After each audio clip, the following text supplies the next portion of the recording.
welcome to How to Pretend to Like Sports. I'm your host, Monica Woodhams, and this is episode 94. Before we get started, I have to share a very important announcement, and that is that my sweet Remington won Princess of Mardi Gras at daycare today.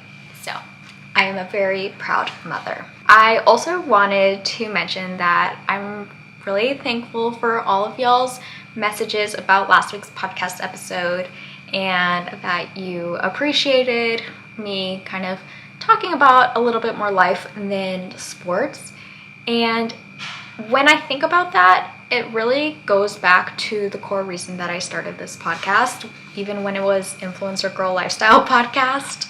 What a throwback. And I was interviewing influencers, entrepreneurs, C-list celebrities. And at the end of the day, I really wanted to create a platform that was going to be a way to take experiences and conversations that I was having and putting them out there so that if anyone was going through something similar, they had a place to be heard and know that they're not the only ones going through something, and just having that positive mindset that you might not necessarily get when you're just talking with friends. And I do think that that's going to be a whole separate podcast episode, is about the people that you decide to spend the most time around, because that is just such a major part of how you see the world, your perspective on things when they happen, when you feel like things are happening to you.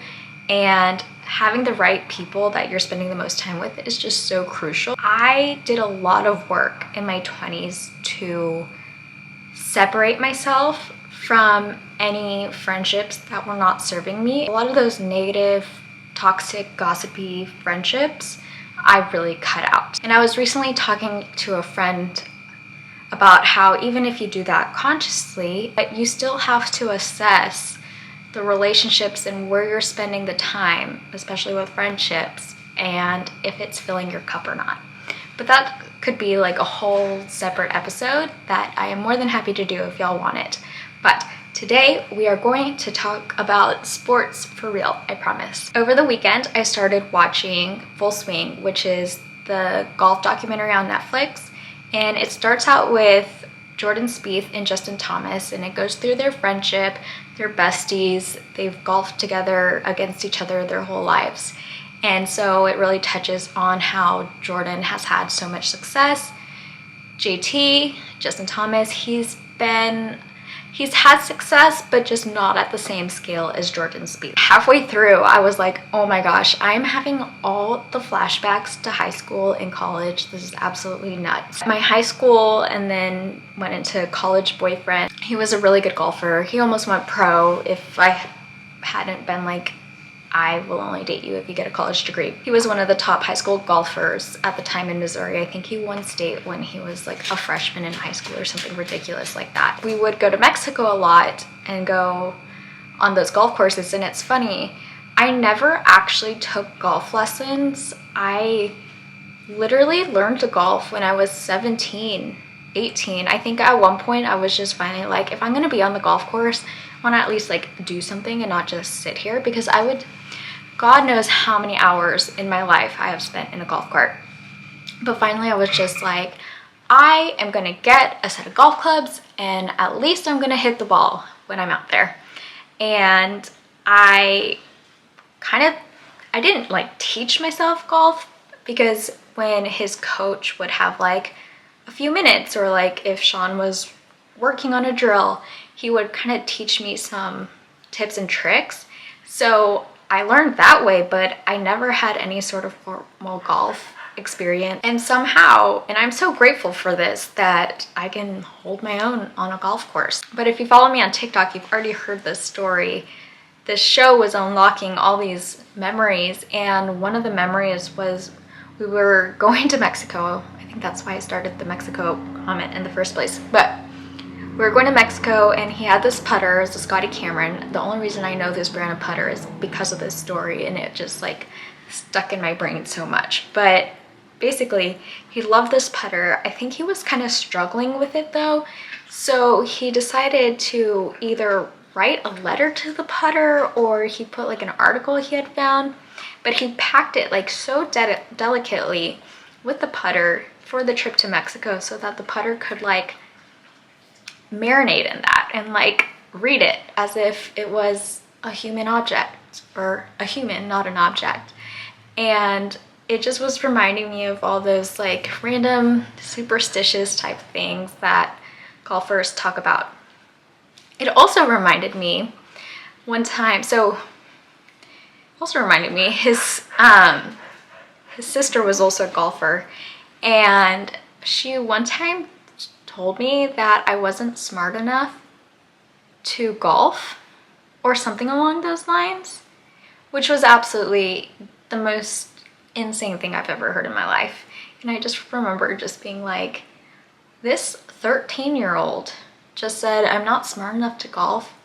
Maybe that's why I also decided I was just gonna learn. Whatever, joke's on her. I can hold my own in golf. I'll never say that like I'm great or even good, but I can hold my own. I've beat my guy friends before. So don't let anyone tell you that you are too dumb for golf, because you're not. You can figure it out. Let's go into Formula One though. I am so excited for Drive to Survive, but there was the funniest meme that I saw on Instagram or Reel or whatever, and it was like getting all excited for Drive to Survive to come out, and then it switched over to, but then you remember that you're a Ferrari fan.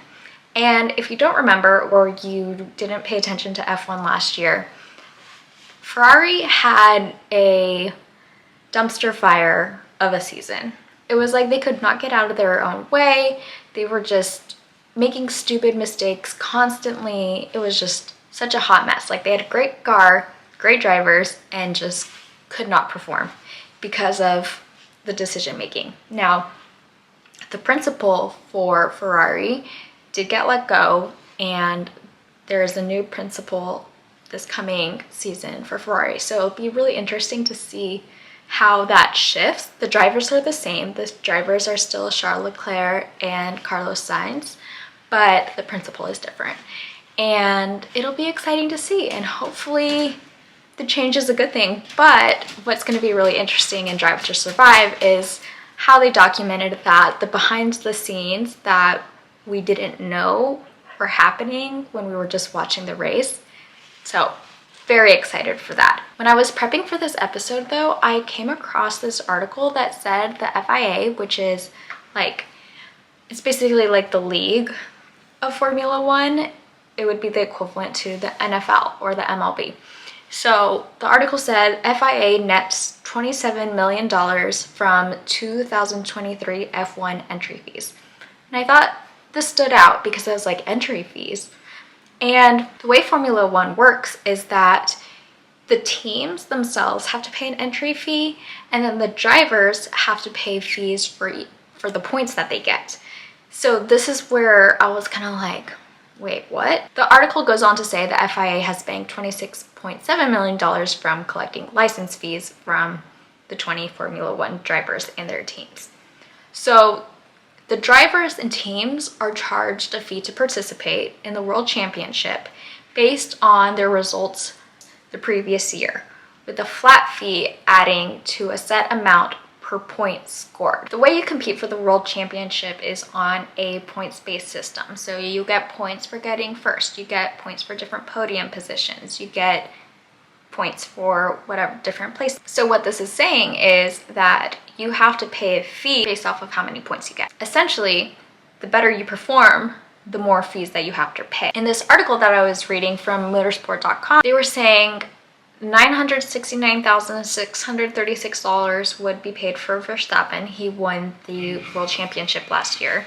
And $656,736 for Sergio Perez, who got third place last year. And that doesn't include the flat fee that the team has to pay. So that's just for each participant, each driver. If you include the whole shebang, it would be $6,242,636. Now, if you compare this to Williams, who finished last in 2022, their total bill, according to this article, was just $707,951.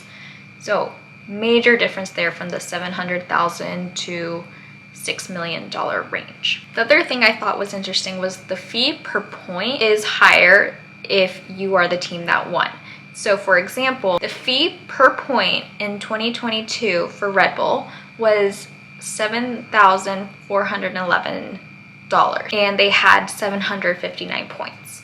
Now for everyone else, the fee per point was $6,174. I'm listing a lot of numbers here, but all this to say, I had no idea about any of this. I think it's interesting, and I have no idea if any other sport does this. I know that there's licensing fees that teams have to pay the league. NFL, for example. Is it to the extent that like every time you perform well, you have to pay more?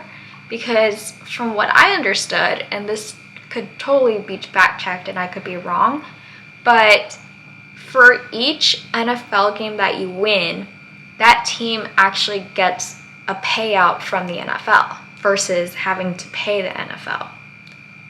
I could be wrong, and I could be misunderstanding this.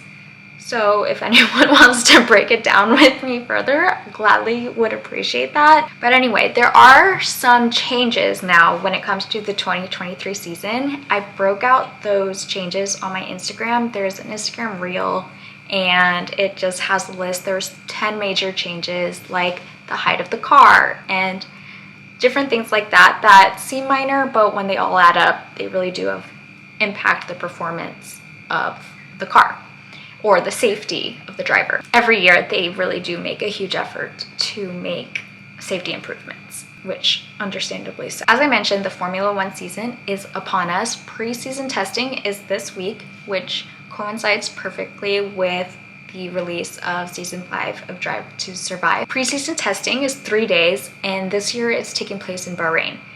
Now, the regular season starts March 4th, and it's also going to be in Bahrain. It doesn't always coincide that preseason testing takes place in the same place as the first race of the year, but that's how it played out this year. Preseason is going to be Thursday, February 23rd through February 25th, and the 24th is when Drive to Survive comes out. All 10 teams participate, all 20 drivers participate. However, it was reported that Lance Stroll will not be participating in preseason testing because he had a cycling accident injury, and he is on the Aston Martin team. His dad is the bajillionaire who owns the team. Lucky for him, he got himself a nice little F1 career thanks to dad. Love a Nepo baby situation. And speaking of Aston Martin, Fernando Alonso moved over to Aston Martin. As far as who is going to replace Lance Stroll in the preseason testing, it is going to be Felipe Drugovich, and I have no idea who that is, so I cannot tell you any more on that. So what happens during preseason testing?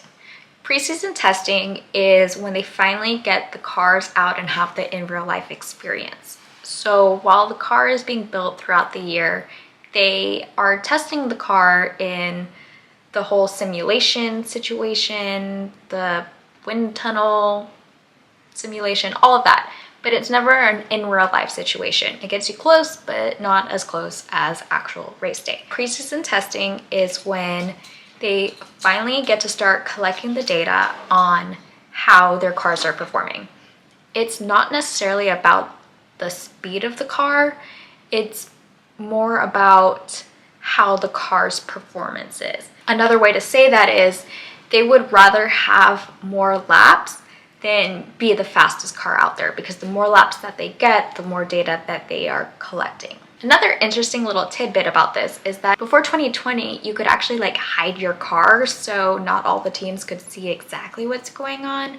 But since 2020, teams are now not allowed to hide their car in the garages. And on the note about like not worrying about being the fastest car out there, so to speak, there's this term called sandbagging, and that happens during preseason testing. So with sandbagging, basically these teams are loading up the car with fuel, turning the engine down, or just doing something to slow the car down just a bit, because what they don't want to do is give away the full performance of the car. So the top teams usually do this. So Mercedes, Red Bull, they will kind of take a backseat on just really showcasing how good their car is as part of strategy. Lots of exciting things to come when it comes to the world of Formula One. Also, in honor of this being Drive to Survive week, I brought back another Instagram reel. I also did it on TikTok of a Wags of F1 outfit inspiration post. So I've only done them for Carmen Munt. She is the girlfriend of George Russell, but her wardrobe is the closest to mine, so it's super easy to just go into my closet and recreate an outfit based off of different ones she's worn. So the one that I did most recently was an outfit inspired from her outfit that she wore to the qualifying round of the Spain Grand Prix in 2022. I just love her style. She keeps things simple, classic, and she's not afraid to use the same piece multiple times in different ways. And we just love a girly who doesn't feel like she has to be constantly buying things and can only wear something once. Now, before we wrap up, let's talk about college basketball just for a tiny second, because we are so close to March Madness. I went to the KU TCU game last night and it was so much fun. It was a great game. TCU's 24 now and KU was 3, and it was like a 3-point game. It was so close, so good. TCU did awesome. It was a really fun one to watch, and the crowd was amazing. There's so many KU people showed up, so many TCU people showed up. So fun. It is always the most fun game of the year. But with it being the tail end of the season, that means it will soon be time to make your bracket. And that means that how the teams are performing now is kind of an indicator of how they will be performing leading up to the tournament. Now, the beauty of the tournament is that it becomes so unpredictable, but this at least gets you to a starting point on making your bracket. Or you can go the route of an old college professor, I think, said his son did this every year. Is like his 4-year-old son would just choose all the dogs to win. And there was actually one year where almost every team in I don't know if it was the Final Four or Elite 8, but they were basically all dogs, and he did really well. So I mean, I'm here for that approach as well. Here is the men's basketball top 10 for week 16. Number 10, we have Marquette. 9, Baylor. 8, Texas. 7, Arizona. 6, Virginia. 5, Purdue. 4, UCLA. 3, KU, as I mentioned before. 2, Alabama. Hey, at least Alabama's doing something, I guess. They were all butthurt about college football, but I mean, they're top 2 in basketball, so whatever, okay. And number 1, Houston. Houston has really stayed at the top basically all season. I haven't seen any games where Houston has played. I would also argue Houston doesn't have the hardest conference, so that'll be interesting. They are moving to the Big 12 though next year after next year. If they keep this up, it'll be good to have another highly competitive basketball team in the Big 12. Now on that note, I'm going to sign off. I am going to make myself some dinner, and the dogs are finally tired, which is wonderful. They had a great day at daycare. As I said, Remy won Princess of Mardi Gras. Such a proud mom moment. All right, if you haven't yet, make sure you subscribe. Make sure that you're following on the Instagram at Monica Woodhams, on the TikTok. Oh my gosh, I didn't even mention, I went viral on TikTok the other day about a post about when I used to work at Neiman Marcus. So if you want to check that out, it's at How to Pretend to Like Sports on the TikTok. All right, thanks so much for listening, y'all, and I will talk to y'all next week.